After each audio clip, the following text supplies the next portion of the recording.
Halo semuanya, selamat datang kembali di segmen analisa. Beberapa saat lagi kita akan segera mengetahui putusan dari hakim untuk kelima terdakwa dalam kasus pembunuhan Brigadir Joshua.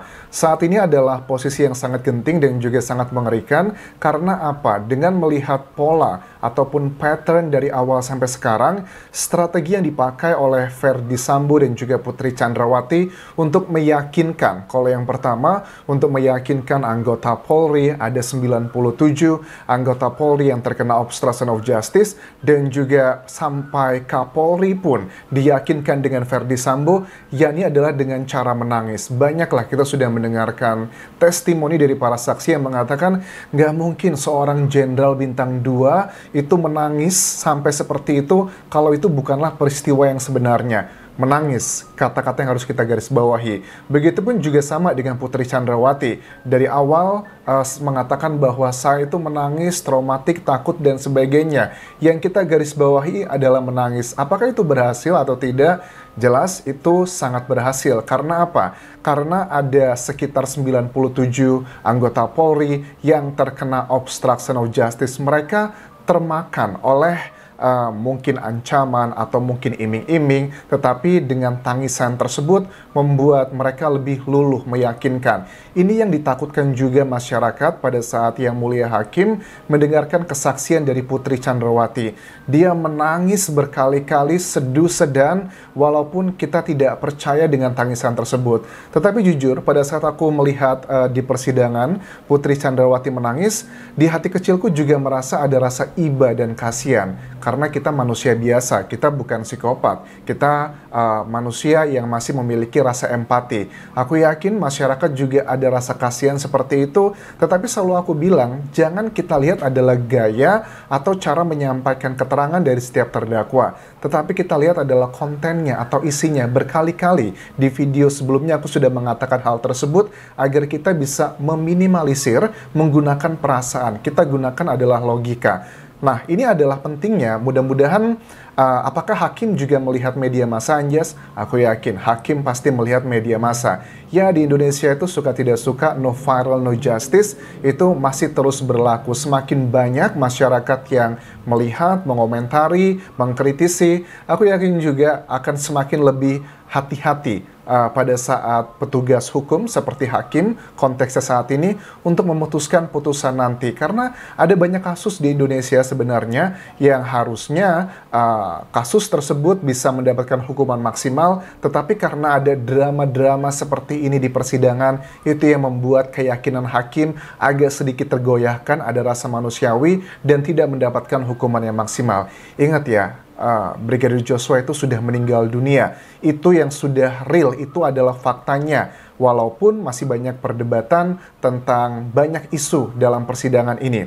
Kemudian juga Putri Chandrawati pada saat berkomentar di persidangan terakhir, dia mengatakan bahwa sebenarnya saya tidak mau peristiwa ini diketahui banyak orang karena saya malu, sembari menangis.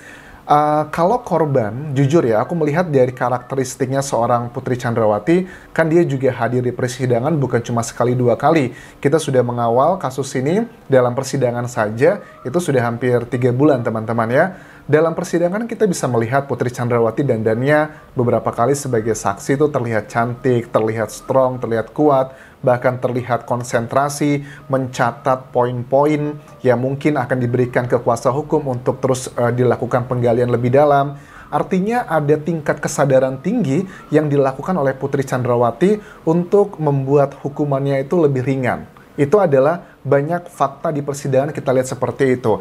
Tetapi pada saat dia diperiksa sebagai terdakwa kemarin, ya dia tidak make up, bajunya lusuh, terus juga ekspresinya seperti itu. Ya kita jangan terlalu lugu-lugu amat lah, itu bukanlah sebuah kebetulan semata, itu karena adalah bagian dari strateginya Putri Chandrawati agar meminta atau mencari simpati dan kasihan dari Yang Mulia Hakim. Karena ingat, putusan pengadilan itu tidak melulu adalah berdasarkan alat bukti. Cuma satu alat bukti aja plus dengan keyakinan hakim, itu sudah bisa. Nah, alat bukti ini mereka sudah ngerti banget. Ada banyak hal yang sudah tidak bisa dibuktikan lagi karena sudah dihilangkan, dihancurkan. Ya, let's say CCTV deh, ataupun juga HP-nya Joshua atau laptopnya Joshua. Itu kan emang agak sulit sekali. Alat bukti tersebut ya keterangan saksi ya, ada 5 ya. Keterangan saksi, keterangan ahli, keterangan terdakwa, petunjuk, dan juga surat. Itu banyak ya yang aku sebutkan tadi itu yang sudah dihancurkan oleh timnya FS dan juga PC. Mereka ngerti ini adalah bagian yang bisa mereka gali lebih dalam untuk menargetkan, menggolkan target mereka untuk menuju ke pasal yang pembunuhan bukan berencana atau yang spontanitas. Arif Rahman adalah salah satu mantan anggota Polri yang terdampak sangat parah juga karena Verdi Sambo. Bahkan dalam persidangan hari ini pun dia menangis. Arif Rahman ini adalah orang yang pertama, kalau tidak salah, dia yang mendatangi Putri Chandrawati untuk melakukan BAP, wawancara ya. Dan uniknya adalah kan kita ketahui yang diwawancara itu sebenarnya bukan Putri Chandrawati, tetapi Arif Rahman wawancarain Verdi Sambo yang ngejawab, iya wawancaranya ke Verdi Sambo, sebenarnya dia mewakili Putri Chandrawati. Itu adalah sebuah hal yang sangat janggal sekali. Tetapi cerita itu sudah kita bahas dalam persidangan yang lalu-lalu, tetapi di sini yang baru kita dengarkan secara eksplisit, dia mengatakan begini, dengan menangis juga. Nah, ini pokoknya semuanya udah detik-detik terakhir semuanya nangis deh, karena memang sedang mencari simpati ya. Ya, kenapa nggak cari XL atau Mentari? Kenapa harus simpati gitu? Well, just kidding. Jadi pada saat Arif Rahman mengatakan bahwa saya itu sangat ketakutan yang mulia. Ajudannya saja dibunuh. Bagaimana dengan anak-anak saya, keluarga saya? Itu yang saya pikirkan pertama kali. Apakah ini benar atau tidak? Menurut aku, ini ada banyak benarnya. Di awal-awal kasus kita bisa melihat ya, bahwa banyak anggota Polri yang saat itu bergabung sebagai tim sus, yang keluarganya juga mendapatkan ancaman-ancaman dari orang-orang yang tidak tahu dugaannya adalah timnya Verdi Sambo. Dan itu bukan sekedar isapan jempol belaka. Asal kalian tahu ya, dari sumber istimewa yang sudah aku sampaikan berkali-kali, aku sempat dikirimkan foto-foto bagaimana keluarga dari anggota Polri yang tergabung dalam tim sus tersebut, ban mobilnya tiba-tiba pecah, atau anak-anaknya harus dijaga terus dengan polisi. Bahkan yang sudah tersebar di media massa, kenapa kok Mabes itu dijaga dengan mobil Brimob dan anggota Brimob berjaga di situ. Memang ada apa sih kalau bukan untuk masalah urusannya Verdi Sambo, karena saat itu masih gencar sekali dugaannya akan terjadi kayak pertarungan gitulah di dalam tubuh Polri sendiri. Itu memang bukan isapan jempol belaka. Nah, Arif Rahman juga sempat terharu pada saat hakim mengatakan bahwa saya itu masih melihat ada secercah kejujuran di mata saudara. Makanya saya periksa Anda yang pertama. Ya, kemudian menceritakan bahwa semua ini adalah untuk keluarga saya. Tetapi juga jangan langsung percaya teman-teman ya. Karena apa? Bagi aku pribadi, aku sih secara hati nurani memang kasihan. Dan ada rasa kepercayaan terhadap Arif Rahman karena dia melindungi keluarganya. Tetapi ya dalam dunia hukum, apapun yang dilakukannya dia, itu juga harus ada tanggung jawabnya. Mudah-mudahan kalau memang ancaman-ancaman tadi menurut Yang Mulia Hakim adalah fakta, kebenaran.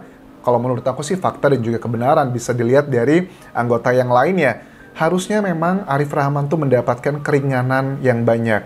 Karena apa? Kalau seandainya sekarang kita lihat ya, banyak masyarakat yang meminta, sebagian ya, tidak semua, bahwa Baradae itu tidak di PTDH kan. Karena Bribka Riki Rizal dan juga Baradae juga, Richard Eliezer, itu statusnya masih menjadi anggota Polri. Walaupun Verdi Sambo juga mengatakan bahwa harusnya ya si Richard di PTDH kan juga, karena dia juga terlibat dalam kasus ini. Kita lihat nantilah, itu urusan dari Polri ya, tetapi kita kawal kasus secara pidananya aja. Nah, kalau seandainya Arif Ramam mendapatkan banyak keringanan, ada potensi besar bahwa nanti juga Baradae masih tetap menjadi anggota Polri, yang secara pribadi aku juga masih menginginkan hal tersebut ya. Tetapi ya kita lihat nanti. Arif Ramam juga mengatakan begini, pada saat dia ditahan, dia merasa justru lebih nyaman di sana. Karena pada saat dia itu masih belum ditahan, itu dia setiap hari was-was memikirkan anaknya, istrinya, dirinya juga. Karena seperti dikatakan tadi, ajudannya saja bisa dihabisi, apalagi dengan saya begitu. Terkait dengan CCTV, berita di luar sana mengatakan bahwa dia ini menonton CCTV yang berada di dalam rumah. Maksudnya rumah ini apakah di Saguling ataupun yang di Duren 3? Kalau interpretasiku maksudnya adalah rumah yang berada di Duren 3, tempat kejadian perkara. Tetapi menurut dia tidak melihat CCTV tersebut. Yang dia lihat adalah hanya yang berada di jalan, di depan rumah Duren 3 tersebut, di mana di situ terlihat ada mendiang Brigadir Joshua yang masih hidup. Itu adalah di jam sekitar 17.10-an, 10 sampai 15 waktu Indonesia Barat. Itu adalah detik-detik terakhir, boleh dibilang adalah terakhir kali Brigadir Joshua terlihat di CCTV. Itu yang dia lihat. Nah, lantas pertanyaannya, itu kan dia melihatnya di laptop. Lantas di VR-nya di mana? Tempat perekaman dari CCTV-nya. Kalau di laptop artinya kan sudah dipindahkan. Dan aku yakin sekali dari situ, karena kan bagian itu hanyalah bagian potongan-potongan saja ya.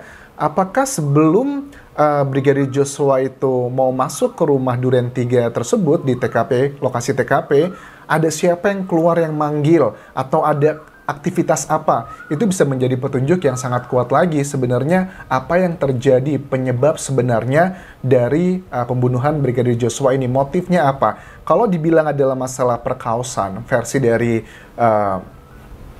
si Putri Chandrawati, kita sudah bahas berkali-kali lah, itu secara logika, secara data-data, itu tidak ada yang meyakinkan ke arah sana. Tidak mungkin lah aku boleh bilang 99% ya, seorang brigadir gitu ya, berani melakukan kepada istri seorang jenderal bintang 2. Relasi kuasa tidak mungkin terjadi seperti itu.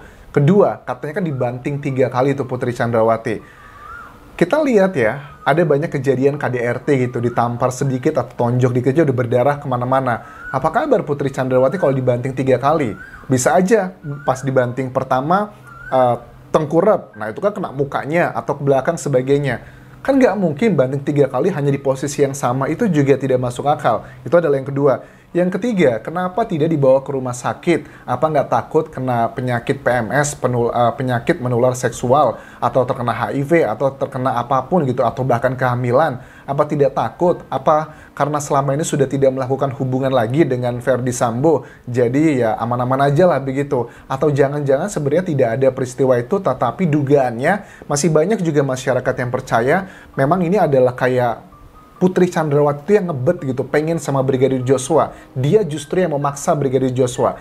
Karena kita kan kesannya perkosaan itu adalah antara pria ke wanita. Banyak juga loh kejadian di luar negeri, kalian cek aja di Google, korbannya itu adalah pria sebenarnya.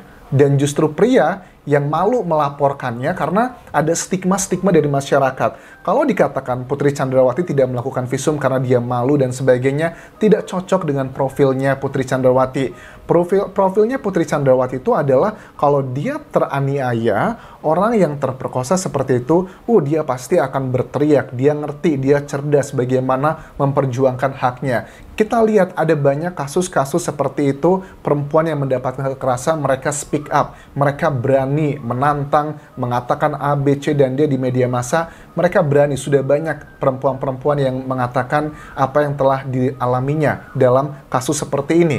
Dan Putri Chandrawati dengan background dia, dan kita melihat selama persidangan, dia bukan tipe perempuan yang tidak berdaya. Dia punya harta, dia punya kekuasaan, keluarganya juga jenderal, punya jabatan, punya segalanya. Tidak ada satupun yang bisa meyakinkan aku pribadi bahwa dia tipikal orang yang kalau dia apa-apain dia bakal diem aja. Justru dia akan melawan semuanya. itu adalah hal yang sangat tidak masuk akal.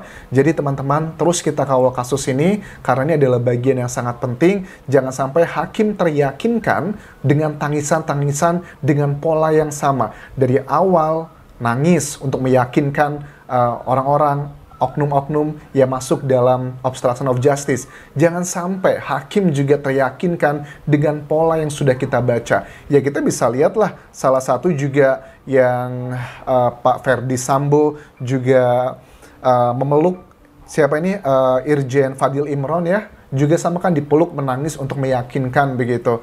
Jadi ini tipikalnya sudah kebaca. Kapolri juga ditangisin sama Ferdy Sambo. Terus juga sejumlah lembaga negara juga ditangisi oleh Ferdy Sambo. Anggota Polri juga sama.